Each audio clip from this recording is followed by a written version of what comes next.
Welcome back Telugu movie reviews. Super star Rajinikanth గారు హీరోగా నటించిన మూవీ కూలీ. ఈ మూవీకి లోకేష్ కనకరాజు గారు డైరెక్షన్ చేస్తున్నారు. ఈ మూవీలో మన టాలీవుడ్ కింగ్ అయిన నాగార్జున గారు విలన్ పాత్రలో, ఇంకా బాలీవుడ్ యాక్టర్ అయిన మిస్టర్ పర్ఫెక్ట్ అమీర్ ఖాన్ గారు, కన్నడ సూపర్ స్టార్ అయిన ఉపేంద్ర గారు, మలయాళంలో స్టార్ యాక్టర్ అయిన సౌబిన్ షాహిర్ గారు, స్టార్ హీరోయిన్ అయిన శృతి హాసన్, పూజా హెగ్డే, సత్యరాజ్ గారు ఇలా కీలక పాత్రలో ఈ మూవీలో నటిస్తున్నారు. అయితే ఈ మూవీకి అనిరుద్ రవిచంద్రన్ గారు మ్యూజిక్ అందించారు. ఈ మూవీ ప్రపంచవ్యాప్తంగా ఈ ఆగస్టు 14న పాన్ ఇండియా లెవెల్లో రిలీజ్ కాబోతుంది. ఈ మూవీ యొక్క ఫస్ట్ రివ్యూ అనేది వచ్చేసింది. అయితే ఈ మూవీ కోసం వెయిట్ చేస్తున్న రజనీకాంత్ ఫ్యాన్స్కి మాత్రం ఈ చిత్రం అనేది పైసా వసూలు చిత్రం అని చెప్పవచ్చు.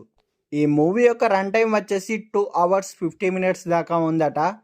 అయితే ఈ మూవీలో మాత్రం రజనీకాంత్ గారు వన్ మ్యాన్ షో, తనదైన పర్ఫార్మెన్స్తో మన హృదయాలను గెలుచుకుంటారట. అలాగే ఈ మూవీతో రజనీకాంత్ గారు కంబ్యాక్ ఇవ్వబోతున్నారట. ఈ మూవీతో పవర్ ప్యాక్డ్ పర్ఫార్మెన్స్తో రజనీకాంత్ గారు ఈ మూవీ మొత్తం అదరగొట్టారని చెప్పవచ్చు. ఇక ఈ మూవీలో సపోర్టింగ్ క్యారెక్టర్లో నటించిన అగ్ర కథానాయకులంతా అద్భుతంగా నటించారట. అయితే నటీనటులు, సాంకేతిక నిపుణుల పనితీరు పక్కన పెడితే ఈ మూవీకి మెయిన్గా స్టోరీ, స్క్రీన్ ప్లే అనేది వీక్ అట, యావరేజ్గా ఉంటుందట. ముఖ్యంగా క్లైమాక్స్ చివరి 20 నిమిషాలు మాత్రమే ఈ సినిమా కంటెంట్ మనల్ని బాగా థ్రిల్ చేస్తుందట.